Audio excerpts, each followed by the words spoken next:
We would now like to bring Angie Hutchinson back. Angie is the Executive Director of Survivors Hope Agency in Manitoba, and she's going to be presenting now with Kendra Nixon, who is a co-investigator on the project and Director of Resolve in Manitoba.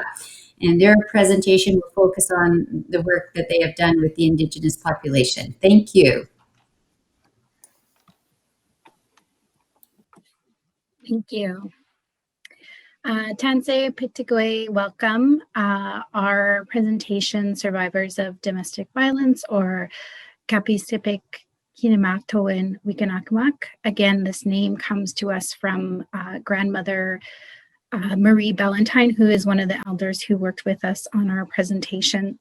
Again, I'm co-presenting here with Kendra Nixon, but our team consisted of Sharon Mason, Hilda Anderson-Pyrz, Riccio Arabe, Jacquie Leader, Renée Hoffart, and most importantly, all those survivors who shared their experiences with us.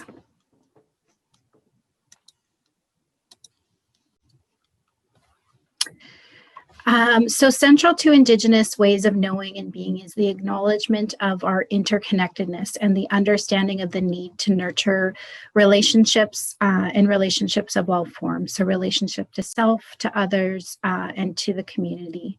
So at the beginning of this process, we started to engage with our community partners, and questions were posed around how Indigenous ways of knowing would be utilized within not only the process, but also the analysis, and how contextual interpretation would be applied, and if there would be any opportunity to apply Indigenous ways of knowing to the data. So these questions really allowed for the development of the guiding principles that not only led the process here within Manitoba, but also allowed for the collective development of a data analysis framework that came from the knowledge of all of our partners. And so the biggest tenet of this process was really centering survivors' voices within all of our work. And as you'll see from some of our slides, we have survivors' voice brought into our presentation through interviewer quotes. The Manitoba approach worked very diligently to decolonize, really shifting the mindset on how the research took place, recognizing systemic hierarchies and positions of power within the context of research, and taking action to flatten these power imbalances. And this decolonial approach really required a shift in mindset and perspective, and blending that Indigenous worldview to be able to incorporate Western and Indigenous ways of knowing. So this approach included the collaboration of all partners throughout the process, not only in addition to also collaboration and working with those who were sharing their experiences as well. So again, this is about living the principle of reciprocity and reconciliation in action, and honoring and acknowledging survivors as co-creators within the process, and really presenting an opportunity for individuals to advocate from and for their own lived experience, focusing on the resilience and expertise of individuals and communities themselves. Next slide.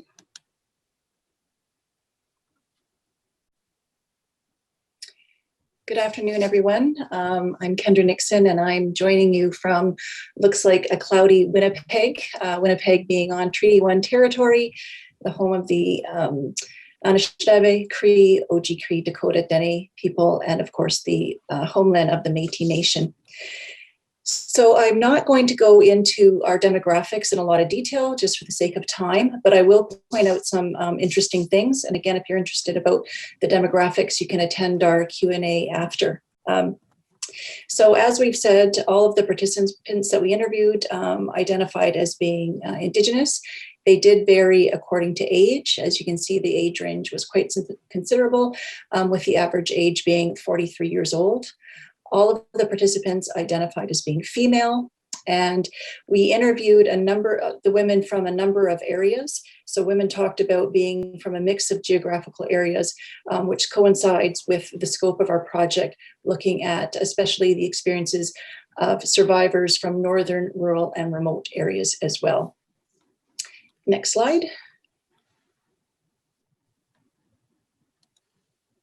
Almost all of the women who we spoke to were mothers and had a range of children. They also spoke about their children being exposed to domestic violence, being present when the violence was perpetrated against them by their partners. Most of the participants who we spoke to were no longer in relationships with their partners, but some still had some contact with them. And I also just want to point out the length of the relationships. The length of relationships were quite significant, with the average length being about 11 years. So these are kind of long-term, significant relationships for women, which I think are really important when we kind of understand the context of their relationships and context of their experiences. Next slide, please.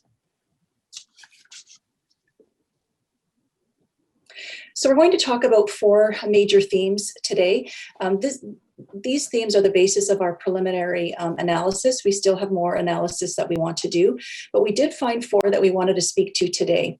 And those are barriers for Indigenous women in terms of leaving violent relationships or accessing supports, the unique experiences of women in Northern communities, and we've heard a little bit about that from other presentations during this conference, mistrust of colonial systems, as well as the decision to leave.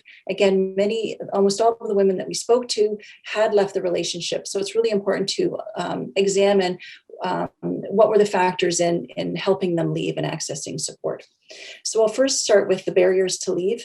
Women spoke of a number of barriers that they experienced when they attempted to leave the relationship. And a lot of those barriers related to formal supports, notably the police. Women talked about the fear of police, especially racism, that they would fear that police would not help them or that they would be charged as well. And you can see that in the first quote. Well, you know how the police treated her when she reported the domestic violence. Again, they were putting the blame on her and charging her with mischief or something. I was like, what? Really? Really, the cops can do that? And we know from the literature that dual charging is a reality for a lot of abused women, especially those who are Indigenous or really racialized women. Other barriers that women talked about were the lack of meaningful resources or material resources. Many were living in poverty. Many spoke about the lack of transportation and the lack of having access to a vehicle. And when you're looking at the experiences of women living in rural, remote, and northern areas, the lack of transportation is significant.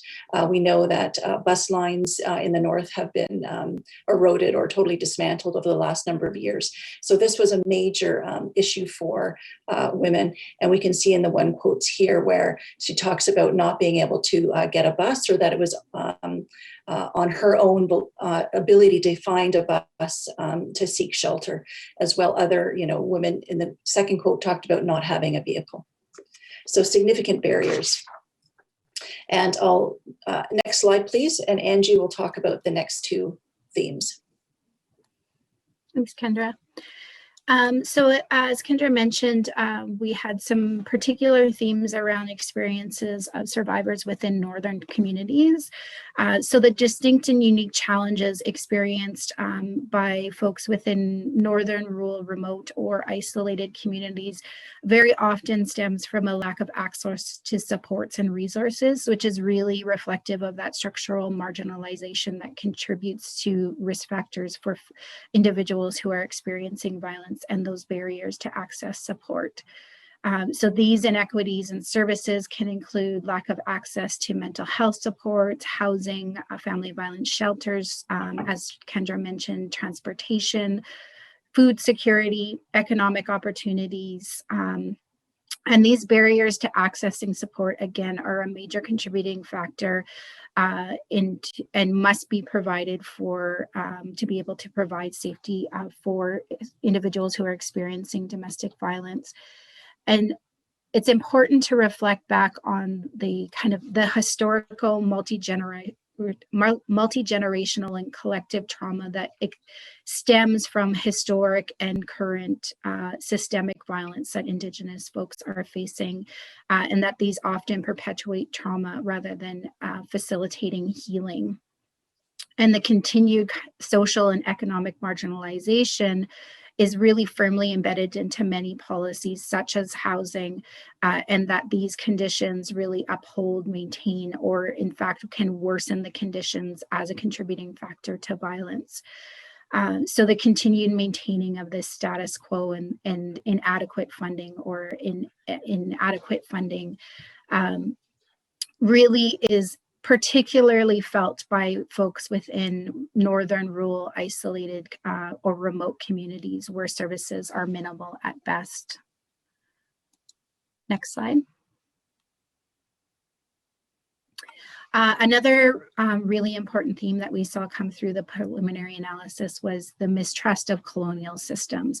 So again, historical and contemporary systemic racism resulting from the colonial processes within in Canada and the inadequate provision of services and programming, in particular for Indigenous people, compared to the rest of Canada, really puts Indigenous women and gender diverse folks at risk. Oppressive legacies that still remain embedded within policies, institutions, and social structures really lead to that perpetuation of cycle of violence that's structurally upheld by systems. And this understanding of oppressive legacies is not something that's new. It's been spoken about for many years. The Royal Commission on Aboriginal People really highlighted the inequality of power imbalances in relationship to structural violence and the impacts that that has on Indigenous people. So this is not something new, but definitely still something we feel is very important to speak to and continue to raise until we see true meaningful change take place. This structural violence, again, is not historical. It is contemporary. It continues to impact Indigenous lives, in particular, in regards to accessing systems which are there to support, supposed to be there to support, but often are viewed as a system to be feared. And this undertaking of how these power dynamics exist within systems and really create vulnerabilities for Indigenous women has to be explicitly named, or we will never be able to make that true shift and that meaningful change that starts to create safety for Indigenous women. And this is why we really felt it was important to situate the approach that was taken within Manitoba within the understanding of historical, contemporary, legal, social, structural violence that continues to impact Indigenous women, girls, and gender diverse folks. Next slide. So I'll just finish up with the last theme that we're going to speak to today, and that is the decision to leave. And again, as I said before, most of the women that we talked to, or almost all, had left their partners. So it's really important that we look at, what factored into their decisions. And primarily, women talked about their children. So again, many of these women were mothers. They talked about how factoring in their decisions about leaving really revolved around the needs of their children. And this is, evidenced in much of the literature that women take into account the needs of their kids, whether they stay or leave their relationship. And so women talked about that as well. And so the first quote highlights that. I always have to remember that without my children, I'm nothing. They mean so much. I love my kids and I wouldn't want to go nowhere. So I'll take care of myself. Everyone deserves to be loved and to love, to be respected and to be treated. So women talked about the importance of their children and how they factored them into their decisions. They did not want their children to be exposed to the violence. They saw the impact the violence was having on them. And women also talked about being fearful that they would grow up to be future perpetrators or victims of violence if they didn't leave the relationship themselves. Women also talked about the importance of their faith or their cultural teachings. So the second last quote, I didn't seek resources for that except my faith. Yeah, so back to survival, my faith is a major factor in my survival and in my healing. And with the women who we spoke to, their connection to their culture, their connection to cultural teachings was really, really important and helped them not only in their leaving decision to leave, but also in their recovery. And then lastly, women talked about just having love and respect for themselves, that they thought that they realized that they were worth something. And again, their cultural teachings gave them that insight. And on the contrary, there was a lot of women who said they didn't leave because of issues of low self-esteem, lack of confidence, low self-efficacy, those kind of things. So next slide, please. So that concludes our presentation. Again, we presented very quickly on 4 themes that arose out of our preliminary analysis. We're excited to do more analysis. However, if you do want more information, you have our contact information here, as well as we'll be participating in the Q&A after this. So thank you for your time and thank you for listening.